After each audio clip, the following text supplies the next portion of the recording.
시편은 이제 올해 주제가 우리가 찬양이니까 우리 같이 나누긴 하는데 너무 분위기가 계속해서 우울해져가는 느낌의 시들이 참 많이 있다는 생각이 듭니다. 그런 시를 뭐라고 하죠? 탄식시라고 한다고 했습니다. 이 시편 22편은 탄식시입니다. 그리고 동시에 이 시편 22편의 별명이 있는데 그게 뭐냐면 메시아 시편이라고도 합니다. 왜 메시아 시편인지에 대해서는 오늘 말씀을 통해서 함께 나누도록 하겠습니다. 자, 오늘 시의 제목을 한번 읽어볼까요? 우리 시의 제목을 같이 한번 읽어보겠습니다. 위에 다윗의 시 이러면서 적혀 있는 거 있죠? 발음을 잘 하셔야 됩니다. 함께 읽어보겠습니다. 다윗의 시 인도자를 따라 아엘렛 샤할에 맞춘 노래. 예, 아엘렛 샤할. 네. 쉽지 않죠? 예, 아엘 아니고 아엘렛 샤할. 뭐 이래 어렵게 말을 하는지 모르겠습니다. 여러분 이거 다윗이 지은 시인데 다윗이 어떤 하나의 곡조의 노래를 맞췄습니다. 그 곡조는 아엘렛 샤할이라는 곡조입니다. 아엘렛 샤할이라는 곡조는 어떤 곡조일까요? 정확한 자료는 없지만 거의 추측하기에는 신학자들은 대부분 이 곡조는 슬픈 곡조라고 합니다. 이 히브리어를 그대로 직역하면 이런 뜻이에요. 새벽의 사슴 이런 뜻입니다.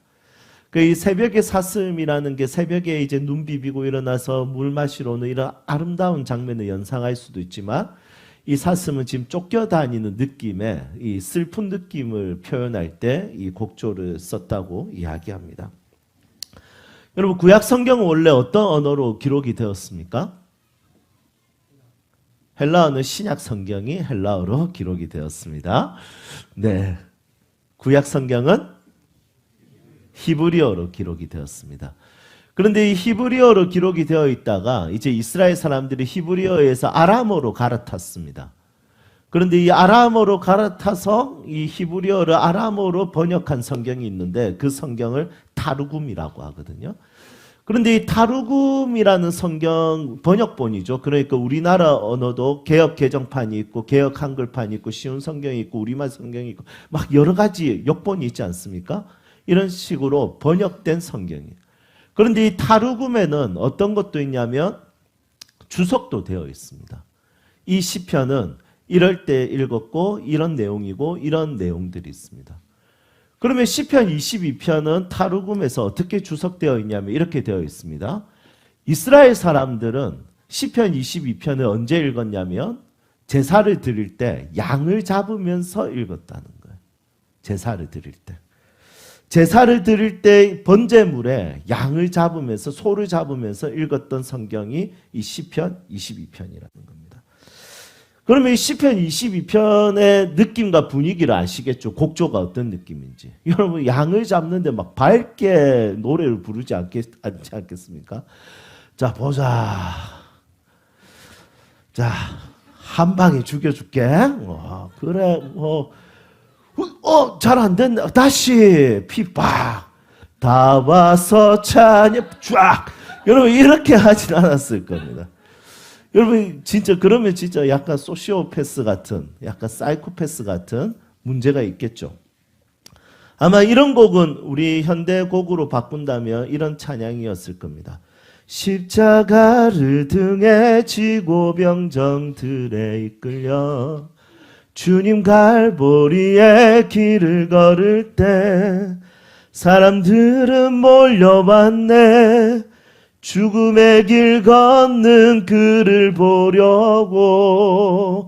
약간 단조 느낌 나는 이런 곡조였지 않았을까라는 것을 볼 수 있습니다. 실제로 오늘 우리 강 집사님께서 우리 말씀을 읽어주셨는데 이 내용이 참 슬픈 내용입니다. 1절에서 10절까지도 슬픈데 20절까지 읽으면 더 슬픕니다.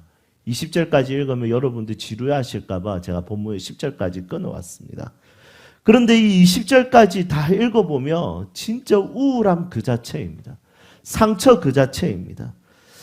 여러분 다윗의 인생에 만일 하나님이 안 계셨다면 다윗은 상처투성이의 우울증에 그리고 공황장애의 극단적인 선택을 했을 가능성이 굉장히 높은 인생이었지 않았을까 싶습니다.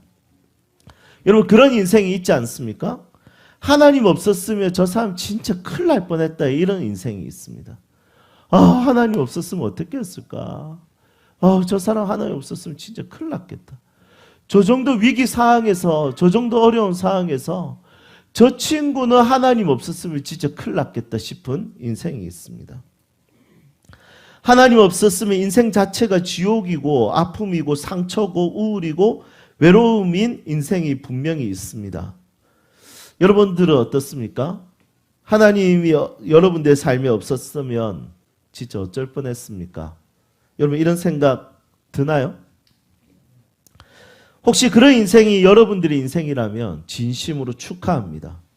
하나님을 알게 된 것을 축하하고 여러분들의 눈물을 닦으시며 위로하시는 하나님과 함께 동행하는 삶을 살고 있다는 것에 축하하고 싶습니다. 혹시 이 축하를 받을 사람이 여러분들 옆에 앉아 있는 사람일 수도 있으니까 옆에 있는 사람 보면서 인사합시다. 축하합니다.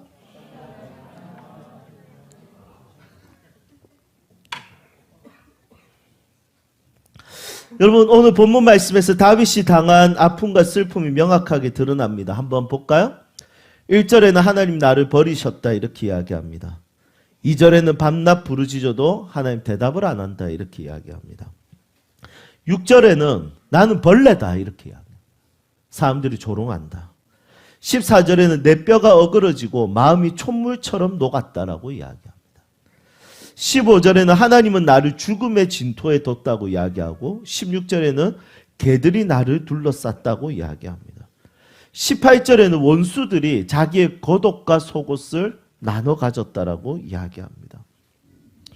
여러분 다윗은 이런 인생을 살면서 만약에 하나님이 안 계셨다면 어떻게 됐을까?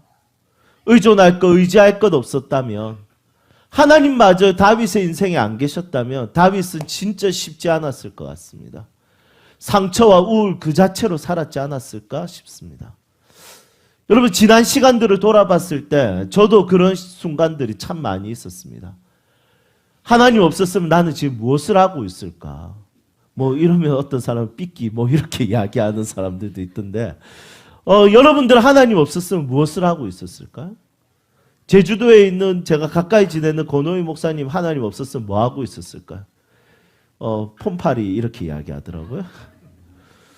여러분들은 뭐 하고 있었을까요? 여러분 이 아픔과 고통을 견딜 수 있었을까요? 의존할 거 하나 없는 이 세상에 나의 이 뼈가 으스러지고 진짜 내 자신이 순간순간마다 벌레처럼 보이는 그런 순간들을 잘 이겨낼 수 있었을까요? 자주 넘어지고 자빠지고 우울해지고 자주 외로움을 느끼는 내 인생에 과연 하나님이 안 계셨다면 내 인생에 소망이 있었을까요? 희망의 깃발을 흔들 수 있었을까요? 여러분 우리의 인생이 다윗의 인생과 3000년이 지났지만 여전히 우리에게도 적용된다라는 생각을 가지게 됩니다. 그런데 이 짧은 본문에 다윗이 상황이 얼마나 어려워졌는지도 설명하고 있지만 사실은 이 시편 22편은 별명이 뭐라고요? 서론에 이야기했죠? 예, 메시아 시편입니다. 이것은 다윗의 탄식으로 끝나지 않습니다. 이 말씀을 통해서 다윗의 탄식으로만 끝이 나는 것이 아니라 이 시는 예수님이 십자가에 죽으실 때 이 시는 대부분의 구절들이 다시 등장합니다. 시편 22편은 1000년이 지난 시간 후에도 한 사람의 탄식의 노래, 한 사람의 탄식의 고백이 예수님의 그 십자가의 사건에서 막 등장합니다. 1절 등장하고요. 6절 등장하고 16절 등장하고 18절 등장합니다. 그리고 제가 읽지 않았지만 제가 소개하지 않았지만 이 본문의 대부분의 내용은 예수님의 십자가의 사건에서 굉장히 툭툭 건들면서 넘어갑니다. 특히 개들이 나를 둘러쌌다. 원수들이 나의 겉옷과 속옷을 나눠 가졌다. 여러분 예수님은 십자가에 못 박혔을 때 소금 겉옷이 이미 나눠 가져지게 되고 이제 속옷마저도 그들은 제비뽑기를 하면서 나눠 가지게 되었습니다. 여러분 속옷을 나눠 가진다는 게 좀 애매하지 않습니까? 예, 좀 이런 말 그렇지 혹시 제 속옷을 갖고 싶어 하시는 분들이 계시나요? 혹시 원하시면 제비뽑기 할 필요 없습니다. 당신만 갖고 싶어 하는 거니까. 여러분, 그것은 별로 가지고 싶지 않을 겁니다. 그런데 이 당시에 속옷이라는 것은 뭐냐면, 예를 들면 30살이 이 사람은 이제 사회로 진출합니다. 그러면 분가를 하거든요. 그러면 분가를 할 때 어머니가 짜주는 속옷이 있었습니다. 이 당시에는 이런 옷감들이 굉장히 귀했기 때문에 속옷을 사람들은 잘 입고 다니지 않았어요. 그런데 이 속옷에 있어서 어머니가 자기 자녀들에게 주는 선물 중에 하나가 이 속옷을 짜서 자기 아들과 딸 주면서 사회에 독립시켰던 것이죠. 그러니 이 속옷은 굉장히 귀중했어요. 그 당시에. 왜냐하면 속옷이 보편적인 시대가 아니었습니다.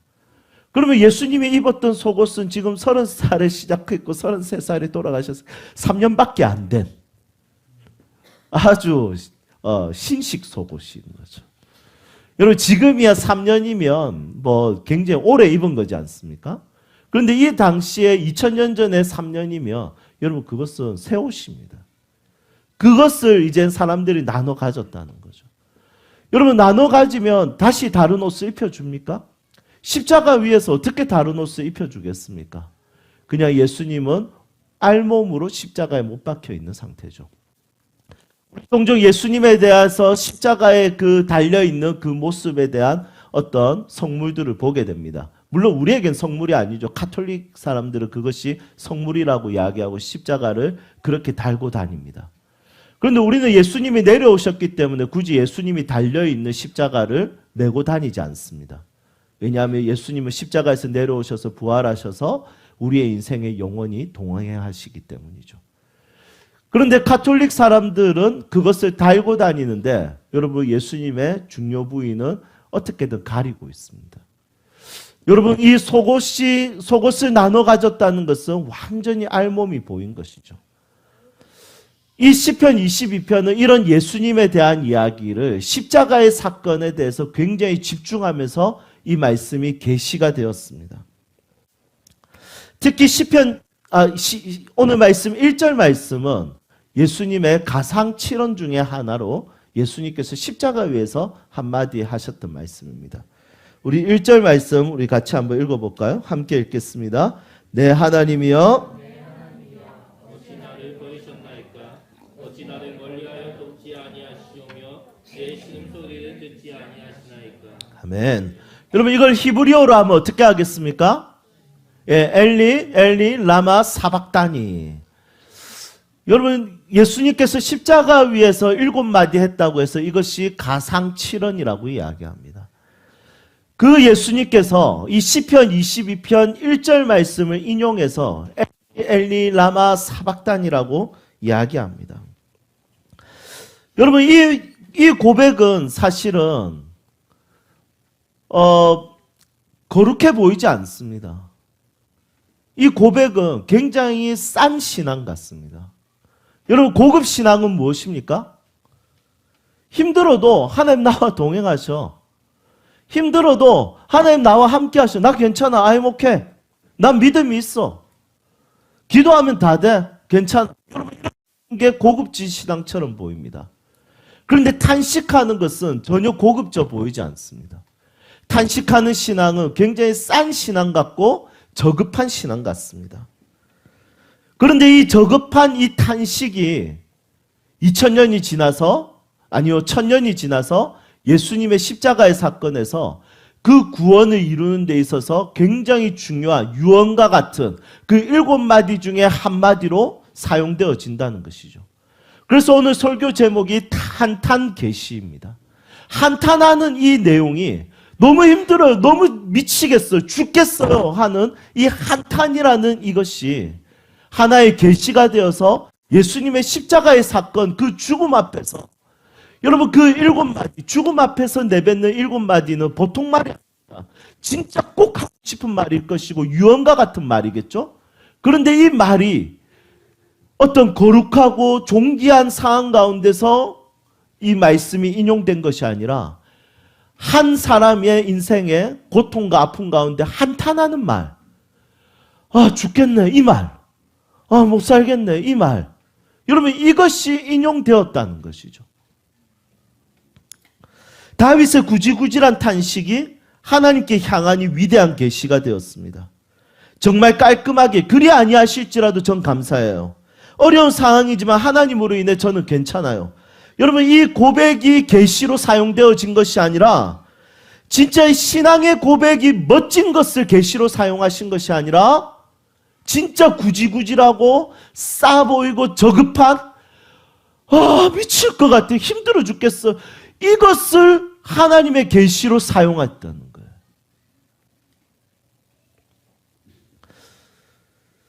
하나님을 의존하는 사람이 하나님께 버림받은 느낌은 어떻겠습니까? 하나님을 의존하지 않는 사람이 하나님께 버림받으면 그냥 욕하고 치우겠죠. 내가 그럴 줄 알았다.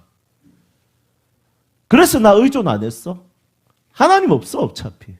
여러분 이렇게 하면 되는데 하나님은 막 의존했어요. 하나님 나의 목자세요. 나의 자랑이세요. 나의 구원자세요. 나의 힘이세요. 의존했는데 버림받은 느낌이 들어요. 여러분 이것은 천지차이겠죠.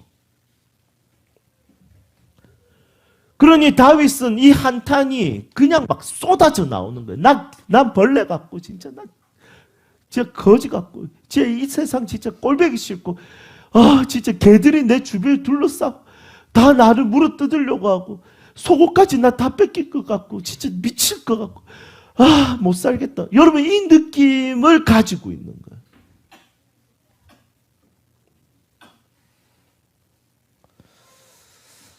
하지만 이런 못난 신앙을 하나님은 무시하지 않습니다. 이런 저급하고 이런 구질구질한 우리의 탄식을 하나님께서는 받으시고 예수님은 이런 온 인류의 탄식이 자기의 것인 것처럼 십자가에서 모든 것을 해결하셨습니다. 여러분 우리가 원망해도 하나님 앞에서 원망하는 게 중요한 것 같아요. 여러분 우리의 신앙이 구질구질하게 되어도 하나님 앞에 나가는 게 중요한 것 같습니다. 하나님 앞에 나가면 구질구질하고 이런 저급한 신앙 같은 한탄 같은 신앙이라 할지라도 하나님은 그것을 받으시는 것이죠. 저는 모교에서 3년 만에 교육전도사가 되었습니다. 교회 문화도 아직까지 잘 모르는 상태였고 아직 신앙도 약한 상태였습니다. 제가 3년 만에 전도사로 교회가 세운 이유가 뭘까요? 잘생겨서? 물론 그럴 수도 있다 생각합니다. 죄송합니다. 하지만 담임 목사님하고 장로님들하고 식사하는데 목사님이 한번 이야기하시는 것이 있었습니다. 그 목사님이 식사하다가 갑자기 이렇게 질문했습니다. 이 목사, 내가 니를 왜 교육전도사로 내가 정했는 줄 알아? 그래서 잘생겼어요? 라고 묻진 않았습니다.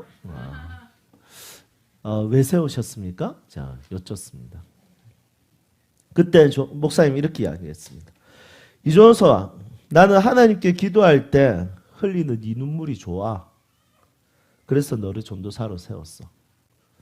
많은 사역자를 만났지만 하나님은 눈물의 사람을 쓰시더라. 그래서 난 네 눈물이 너무 좋아. 앞으로도 울면서 사역하면 좋겠어. 여러분 그 이야기가 이 말씀을 준비하는데 생각이 나더라고요. 여러분 그때 제가 흘리는 눈물이 감사의 눈물이었겠습니까? 구질구질한 제 인생에 구질구질하게 보이는 내 모습에 아무것도 잘하는 것도 없고 내 인생에 소망이 하나도 보이지 않을 때 그때 하나님 나의 의존의 대상이었고 뭐 어디 가서 눈물 흘리겠습니까? 친구들하고 이야기하면서 막 펑펑 울겠습니까? 사실 하나님 앞에서 아니면 울 곳이 없었습니다. 여러분 그렇게 그냥 쏟아지면서 울었는데 담임 목사님이 그렇게 이야기하시더라고요. 여러분 우리가 사실은 기쁨의 눈물도 있고 깨달음의 눈물도 있고 너무 좋은 그런 눈물들도 있겠죠.